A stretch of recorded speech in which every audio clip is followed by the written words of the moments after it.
Well, hello again. It's Mrs. Coli. Welcome to Story Time with me, Mrs. Coli. Today our story is going to be Nora's Ark, which sounds very similar to Noah's Ark. In fact, I would challenge you to try to make a text-to-text connection between the two stories because there are some similarities, and I want you to figure that out. Well, our author is Natalie Kinsey-Warnock, and our illustrator is Emily Arnold McCauley. Today, our featured story its genre is historical fiction. I want you to think for a minute and ask yourself, well, what is historical fiction? My suggestion to you to try to figure out what this is to ask yourself, what is fiction? And then hopefully something pops into your head which says it's a made-up story. That's right. It's something that hasn't really happened in real life. So if I tag along the other word, historical, and add it to fiction, we know that it's a made-up story that actually happened, that could have happened in history. And that is a true fact. So the story we're going to be reading today is based off of an actual occurrence which happened in Vermont in the early 1900s. And we're going to find out how this family and how this community coped with a type of a natural disaster. And so you can be thinking about, well, what kind of a natural disaster do you think, based off of this picture, would take place in that kind of a rural community? The next thing we need to talk about today is we need to figure out what is going to be the theme of this story. Now, some of you have read the story. Maybe some of you have never read the story. So I'm going to try to do this book justice by not actually reading the story to you, but kind of doing a retelling so that those of you that haven't actually had a chance to read it, you have enough information, enough of the plot and the storyline to make sense, to try to figure out what the theme really is. I would encourage everybody to read this story, though. When I read it, I just couldn't believe how well written it was. And it definitely hits home and makes my heart feel happy. It's one of those kind of stories that makes you, it's a feel-good story. So I would recommend it to anyone. 2 thumbs up from Mrs. Coli. But anyways, the theme of the story is, what is its central message, or the important message, right? It's what the author wants you to learn from the story. So again, in a fictional situation, we know the author's purpose in writing the story is to entertain us. But when you have a theme attached with the story, there's more than just entertainment. The author has something intended for you to figure out by the end of the story, and that's called the theme. Hopefully you'll learn something from the story and apply it in your daily life or throughout your life. And again, the theme, it's a broad idea about life. So it is supposed to help us with our life. It's great to learn lessons from others. Okay, so before we get started, one of the great graphic organizers that you can use to help you as you're trying to figure out what the theme is in a story is this one here. It's called a sequence chart. Maybe you recognize this when you do your typical main ideas, where you'd have the main idea up top and your supporting details to support the main idea. So it's just a sequence, or first event, second event, third events, if you're going to sequence actually the events in a story. So this is a great graphic organizer to use as you're trying to comprehend your story and find those important things found within the story. So we'll be using this sequence chart today. It's specifically to find the theme. And let's go ahead and jump into our text and try to get to know these 2 main characters in the story that you're going to come to love. So I'm going to go ahead and read the text to you, and I am going to kind of create a character voice, which would be probably reminiscent or very similar to maybe the way that they talk in this country, little area in Vermont, with a little bit of a country accent to it. And anyways, we're going to find out what kind of character traits they have that help them to endure this crisis. So it starts off, when I was born, Grandma said I was so small I looked like a little bird. That's why I was named Wren. Grandma may look small too, but she's made of granite. And she says I'm tough, like she is. Good thing, or we never would have survived the 1927 flood. Okay, so anyways, what I did is I wanted you to get a feel of kind of the personality of our main character, Wren, and as far as how she relates to, wants us to visualize her grandmother. We know that she's a short kind of lady, and Wren's small too. But what does it talk about their character trait? Well, she's made of granite. Well, in order to really understand this metaphorical language or this figurative language that the author is using, we have to understand what granite is to really fully understand what both Ren and Grandma's personality is like. So let's go up and read here. I went ahead and added a little bit of science to this. Many of you have learned about rocks and minerals, and so this goes back to some of your previous study. But let's go ahead and take a second and find out what is so significant about granite. And your science books would tell you that granite is one of the hardest substances in the world. The only material harder than granite is a diamond. Granite won't crumble or break over time. So it's really important that the author chose the word granite to describe a specific characteristic of Ren and Grandma's personality. So think about how that would apply to a story about a community and specifically a family in crisis during a natural disaster. You're going to see how that comes to play here soon. So this is our beginning of our story. We have our character Grandma and we have Ren, and then you'll see Grandpa here. And they live in a little home to the side of a river in Vermont. It's in a rural area, so that means in the country. And you can see that Grandma doesn't want the new home, but Grandpa, whose name is Horace, has decided to build her a brand new house that allows her to wash her clothes, and they have an indoor bathroom, which, in the 1920s or 1927, that was unheard of. That was like you were just one of those special people if you could have indoor plumbing. So, but Grandma didn't feel like that was very important to her. She says, I don't need a new house, Horace, Grandma said. We've lived here 40 years, raised 8 children, and been as happy as a family could be. That new house is just gravy. So you can see she's not real excited about this house that Horace, her husband, who we know as Grandpa's, built. But as it goes on in the story, you're going to find out that at some point she's very grateful. When our story began, it began on November the 2nd, 1927. This is where our historical fiction comes into play. This is an actual event that took place in the state called Vermont. And it changed their lives forever. And you'll figure out if you were in that situation, your life would be changed forever too. So what happened was, it says, no one along the river had any idea that 9 inches of rain would fall in 2 days. Life in Vermont was about to change forever. Okay, so then they have just a horrible downpour. It was raining cats and dogs, those of you that love your idioms. And Grandma, because she's very intuitive and she's always wanting to be prepared for whatever is to happen, she goes ahead and she bakes 27 loaves of bread, just in case. You never, want to be sorry. So she thought, well, why not 27? Let's go for it. So she baked 27 loaves that day because she had never seen the river rise so fast in such a short time. Well, then it just kept pouring and the river was overflowing. And so everybody knew they had to run for cover. And what do you do in a situation like this? Well, you want to go to the highest part of the land, the top part of the land that's above everything else. And so that just happened to be where Horace, or Grandpa, decided to build their home. So that's what they did. They went ahead and they took those 27 loaves of bread. Little Ren put them in a baby carriage and covered it and headed toward the little house that was being built. Well, not long thereafter, they stepped foot in the door.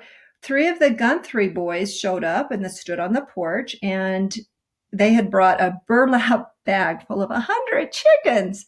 And that's all that they could grab in that nick of time. It's a natural disaster. Their house is being flooded. Well, what do? Well, sometimes you just grab the clothes that are on your back. Literally, they're on your back, so you don't have to grab them, but you just grab whatever you can and run. And so they were able to grab their 100 chickens and they dropped those off. And then the boys asked Grandpa this. Some of our heifers are stranded in the fields, one of the boys said. We're going to go see if we can push them to higher ground. Well, what does Grandpa say? He says, I'll go with you, Grandpa said. So just think about what's already taking place in the story. What do we notice about our characters? And that leads to the theme of this story. Well, later on, by nightfall, the house was so full. It was so full, it was almost feeling like it was bursting. Okay, so imagine that. It's bursting. Besides Mrs. LaFleur and Madeline, Mr. and Mrs. Guthrie, the Fergusons, and the Craig family have moved into. And so there were 23 people in all. There were also 3 horses, a cow, 5 pigs, a duck, 4 cats, and 100 chickens all in this house. So isn't that nice that Grandma and Grandpa and little Ren, they didn't say, oh, go away. We don't have room for you. They said, come on in, bring your animals. Everybody gets to come in and get out of the storm. That is called being hospitable, isn't it? And being very generous of our time and our resources. Well, this is what happens. You can see homes are floating down the river, and this actually happens in real life too. Cars, trees, houses, if they're not built on a strong foundation, this is what happens to the home. Well, it says the river rose until the house became an island, and we watched our neighbors' houses wash down the river. So when you read something that says their house became an island, that's very visual. If you know anything about an island, it's land surrounded by water. So thank goodness Grandpa built that house and everybody watched their house wash away. That's such a sad part of the story. But this is what they were doing inside of the house that Grandpa built. It says Mr. and Mrs. Guthrie had brought a side of salt pork with them. Though we had no way to cook it, the Fergusons had saved their radio, a skillet, and a bag of dried apples, and a 3-legged cat. They were delighted to find Major alive. That was their horse, and well in our kitchen. So they even let the horse come in the kitchen. I mean, Grandma, Grandpa, and Ren are kind folk, aren't they? The Craigs had lost everything but the clothes on their backs. So think about the Craig family. How would you like to be that family? Pretty sad, huh?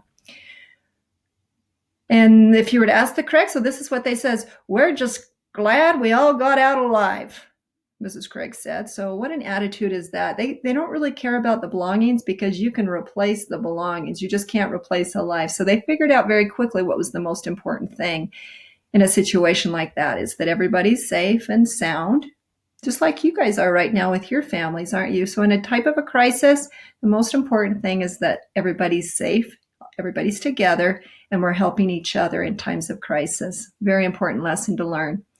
This is what they ate. They said, we had bread. Thank goodness Grandma made all those loaves of bread and dried apples for supper and rainwater that Madeline and I had scooped up out of the LaFleur's rowboat. The water had a few fish scales in it, but no one did what? No one complained. They were very grateful. They were thankful people, weren't they, that they had something to eat and drink because everything was all washed down the river.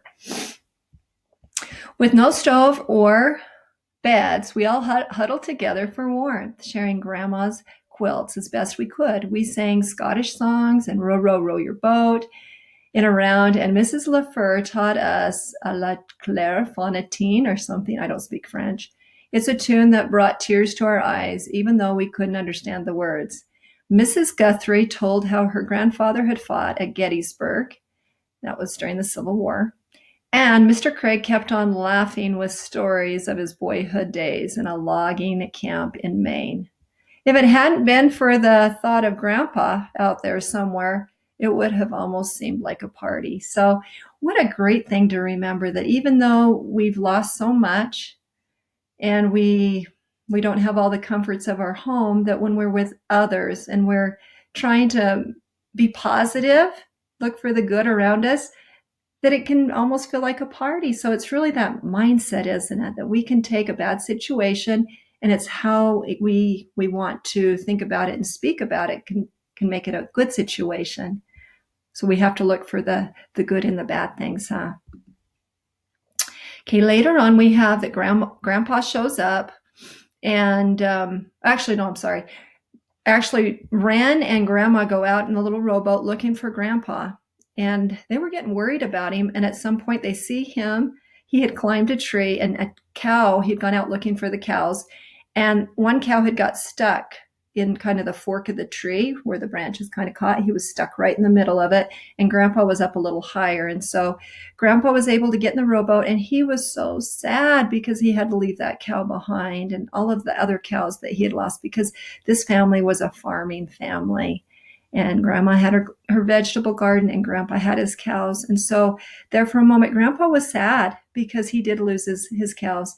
If you know anything about raising animals too, you start to love those animals and care deeply about them. And so Grandpa says, "Is all our cows drowned, Nora?" He said. "The house, the barn, the horses, they're all gone." And Grandma says that she wiped the tears away from his cheeks and says, "You're safe.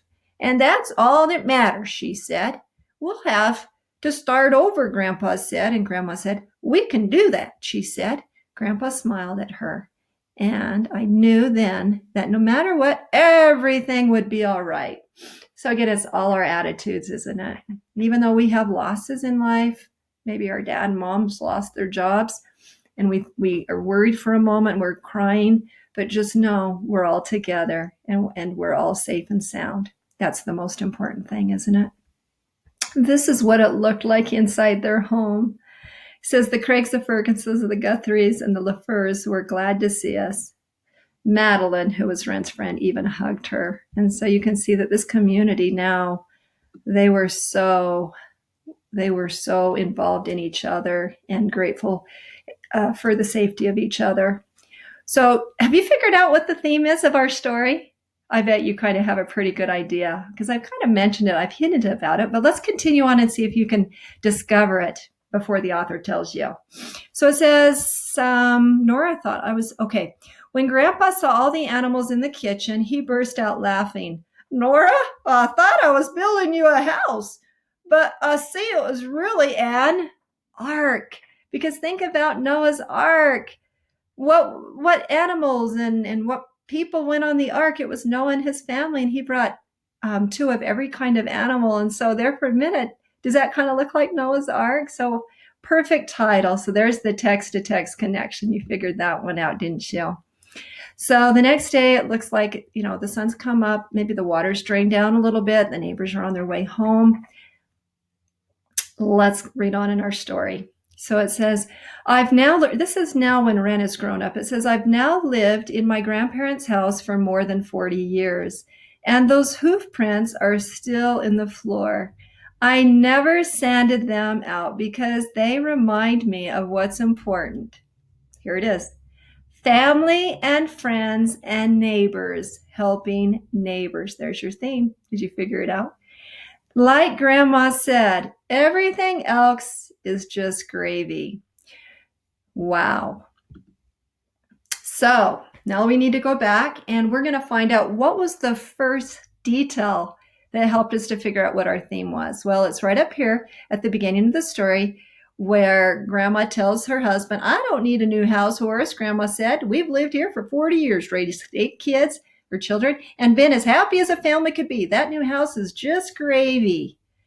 And this is when Ren says, "Yes, ma'am, I told her Grandma made the best mashed potatoes in the world." So now she's explaining what this saying, "the house is just gravy," what does that really mean? It's kind of like an idiom, isn't it? It's figurative language.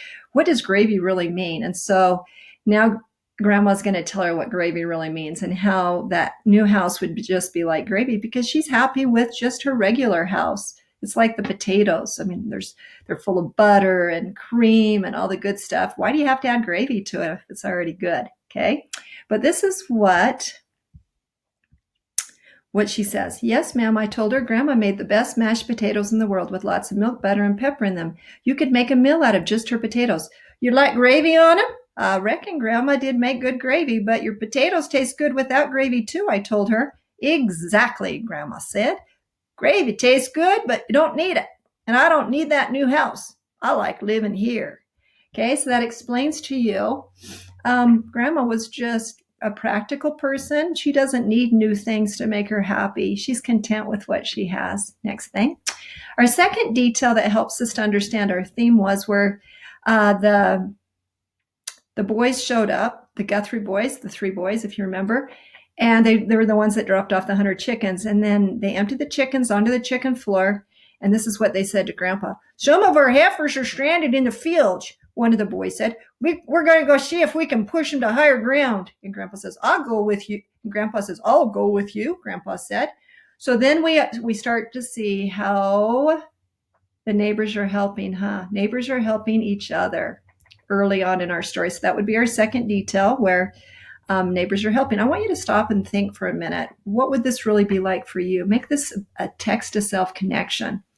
As we're reading this text, we're finding out how this affected other people, but picture yourself. What was that? What if this was your home and this was your car and you saw it just like sliding down, just gushing down a river, and you're just waving to it as it goes down that last bend of the river before you never see it again? How would you feel? How would you react if this happened to you?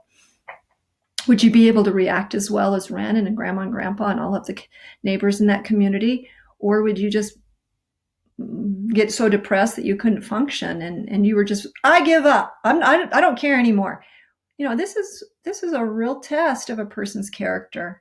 And it's an important thing to think about. How would you react in a given situation? Would you want to help those around you, or would it just completely devastate you? And so the story is very good at making us think, well, how would I react?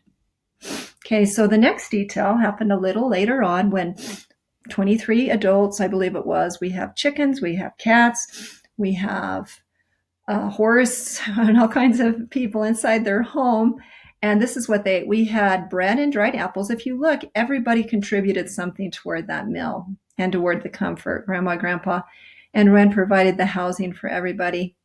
Grandma provided the bread, didn't she? So we had bread and dried apples for supper and rainwater Madeline and I scooped up out of the LaFeur's rowboat. So the LaFeur's provided the rowboat, which was able to go save Grandpa too.